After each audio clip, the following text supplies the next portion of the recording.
Nakita ko nga napakasikip ng aking cabinet dahil nga sa tatlong unan ko. Kaya naman, naisip ko meron nga pala akong na-order na compression bag kaya naman agad kong kinuha sa aking cabinet.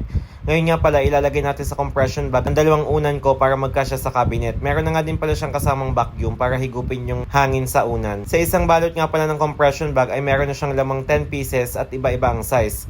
Kaya naman kung meron kang gamit sa inyong bahay na sadya naman nakakasikip, umorder na kayo nito. Ilalagay ko sa yellow basket kung saan ko siya na-order at talaga namang nakakales siya ng space. Kaya naman kung meron kayong mga comforter, unan, kumot na malalaki, pwede nyo ditong ilagay sa compression bag. Napakadali lamang niya. Meron na din siyang kasamang pang-lock. Gagamitin nyo yung vacuum para numipis yung mahigop yung kanyang hangin. Bago nyo nga pala ilagay ang vacuum ay kailangan nyo muna i-open yung kanyang dadaanan ng hangin.